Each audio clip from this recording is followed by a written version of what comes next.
मेरा नाम मोनिका मरांडी है और मैं झारखंड के धनबाद इलाके से आती हूँ।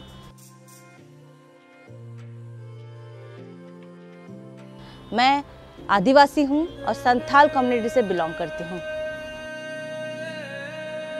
स्कूल में जब दिल्ली में मेरा बॉर्न ब्रॉटअप हुआ तो मेरी जो एजुकेशन थी और जो सब कुछ था वो दिल्ली के अनुसार था या फिर मेन स्ट्रीम लोगों की तरह था, पर जो मेरी खुद की पहचान थी वो कहीं ना कहीं खो रही थी। जब मुझसे पूछा गया, जब मैं अपने माता पिता की कहानियाँ सुनती थी तो उनका भारत बिल्कुल अलग था और मेरा भारत बहुत अलग था। तो उस भारत की खोज में मैंने लगातार एक सफ़र तय किया। मैं सीधा झारखंड नहीं पहुंची, मैंने उससे पहले 3 साल का समय लिया जिसमें मैंने पूरा भारत भ्रमण किया, हर एक राज्य को देखा, भारत की जो डाइवर्सिटी की हम बात करते हैं उसको देखा। और मुझे महसूस हुआ कि जो शिक्षा, जो ज्ञान और जो सब कुछ जो मैं विविधता अपने साथ लेके चल रही हूँ वो मैं अपनी जो झारखंड की बेटियाँ हैं उन तक कैसे पहुँचे। इसके लिए मैंने वापस झारखंड का रुख किया और आज मैं लगभग कई बहनों, कई बेटियों के साथ काम कर रही हूँ, आदिवासी लड़कियों के साथ काम कर रही हूँ, जहाँ अपनी शिक्षा, जो मेरा ज्ञान है, मैं उन तक पहुँचा रही हूँ कि कल मुझ जैसी कई मोनिका और खड़ी हो सकें।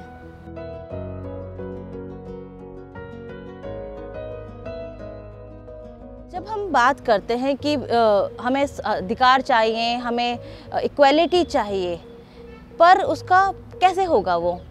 क्या हम धरना दें या फिर हम कुछ और करें? पर जो उसका सही शब्द कहूँगी वो है पॉलिटिक्स, जहाँ आपको जाना चाहिए। तो हम इससे क्या हो रहा है कि मैं काफ़ी लंबे समय से बहुत जगह काम किया मैंने, और मुझे इंदिरा फेलोशिप जब मिला तो एक नई चीज़ थी, मतलब ऐसी चीज़ जो महिलाओं की डिमांड करता है और महिलाओं के मुद्दों पर बात करना चाहता है। ऐसे हमारे पास कितनी सारी पार्टियां हैं भारत में, पर क्या वो महिला मुद्दों पे बात करते हैं? क्या वो महिलाओं को सीट्स दे रहे हैं?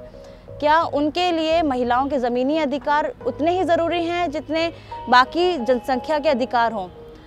तो इसी विचारधारा से कि क्योंकि मैं खुद, जैसे मैं बता रही थी कुछ समय पहले कि मैं आदिवासी हूँ और हम इक्वालिटी की बात करते हैं, वो इक्वालिटी मैंने जी है इतने सालों में, और अब मैं कोशिश कर रही हूँ कि इस विचारधारा को मैं मेन स्ट्रीम पॉलिटिक्स में लेकर आऊँ। हमारी जो बहनें हैं, जिस विचारधारा में हम इक्वालिटी की बात करते हैं, चाहे वो जॉब की इक्वालिटी हो, चाहे वो रिसोर्स की इक्वालिटी हो, चाहे वो बजट हो, मतलब पंचायत से संसद तक जो बजट बनते हैं हमारे लिए, वो महिलाओं को इक्वल मिले, इक्वल राइट्स मिले और उनकी बातों को एक इक्वल मंच मिले।